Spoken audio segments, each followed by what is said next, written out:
students. How are you all? I hope you all are good and happy. So, today we are going to begin with the lesson number 13, that was Jupiter, the giant planet. So, let's begin with this lesson. So, here in this lesson, students will learn about the planets of solar system. Then you will learn about Jupiter planet and its features. So, dear children, can you name all the planets in correct order? Can you name all the planets in correct order? You should name the planets. You should know the correct order. Now, let's start. Jupiter. Which planet is this? This is the fifth planet. Jupiter, fifth planet from the sun. हमारे sun से क्या है? Fifth planet है. It is the largest planet in our solar system. हमारे planet तो सबसे बड़ा planet है. Jupiter is so big that if there were a hollow ball more than 1,000 planets.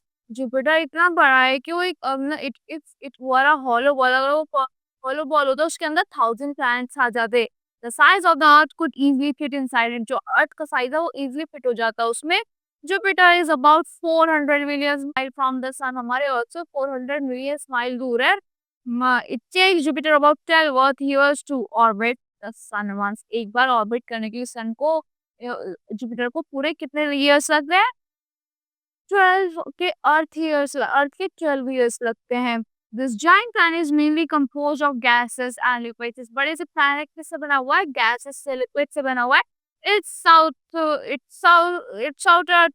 outer atmosphere is made up of colorful clouds. उसका Bharat atmosphere किससे बना हुआ है? Colorful cloud से बना हुआ है. Driven by powerful winds, जिसमें बड़ी heavy winds चलती रहती है. That can reach speed up of 400 miles per minute. जिसकी कितनी स्पीड होती है? 400 miles per minute की स्पीड होती है वहाँ की विंड की. These winds are significantly stronger than even the most intense hurricanes on strong. वो इतनी स्ट्रॉन्ग है winds की जो intense hurricanes होते हैं ना तो उनसे भी ज्यादा स्ट्रॉन्ग है. Jupiter has 64 moons, so scientists are still evaluating recent discovery. Jupiter में 64 moons है तो scientists अभी evaluate कर रहे हैं उसकी discoveries and that number may change और ये number change भी हो सकता है. So the 4 largest moons are named Io. The 4 largest moons उन्हें Io कहते हैं. Europa, Ganymede and Callisto. इनके ये names है. 2 has active volcano. It has उसमें active volcanoes भी है. In fact, it has even more volcanic activity than the Earth. और वहाँ पे Earth से भी ज़्यादा volcanic activities होती है. Europa is covered with ice. जो Europa moon है और किससे covered है? Europa moon ice से covered है. Many scientists believe that this layer of frozen water is more than 60 miles. Scientist believe करते हैं जो ये लेयर है ये फ्रोजन लेयर है फ्रोजन वाटर की वो 60 माइल्स से भी ज्यादा है. थिक है in some places.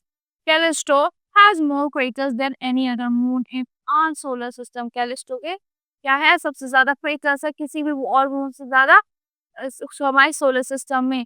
Ganymede is a Jupiter's largest moon. जो गैनीमेड है हमारी जुपिटर का सबसे ज्यादा बड़ा मून है.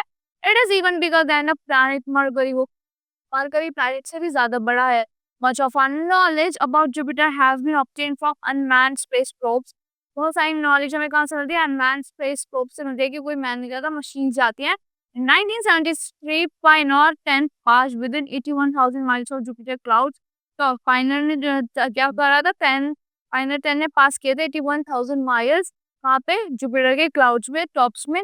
Sending back over 500 photographs to Earth. और कितनी फोटोग्राफ्स भेजी अर्थ पे? 500 फोटोग्राफ्स भेजी अर्थ पे. Voyage 1 flew by Jupiter in 1970. Voyage 1 ने फ्लू करा था जुपिटर में 1979 में. As spacecraft Galileo began to orbit Jupiter. spacecraft Galileo ने स्टार्ट कर दिया था ऑर्बिट करने के लिए जुपिटर को in late 1995. Sending back beautiful and detailed images. और क्या भेज रहा था? बहुत सारी beautiful और detailed images भेज रहा था planet पे until it finished its orbit in 2003. Scientists believe that suddenly studying Jupiter and its moon may help us learn about the early history of the Earth. अब साइंटिस्ट बिलीव करता है कि अगर हम जुपिटर के बारे में पढ़ेंगे तो हम अर्ली हिस्ट्री पर समझ सकते हैं अपने अर्थ की. The better we understand other planet is in our solar system. जितना ही बेटर हम अपने और प्लैनेट्स को समझेंगे अपने सोलर सिस्टम के, the better we will understand and appreciate our own planet. इतनी ज्यादा हम अपने प्लैनेट को appreciate करेंगे. So our planet is the best planet where the life is possible. So that's all for this lesson. I hope you have understood the lesson thoroughly. So see you in the next class.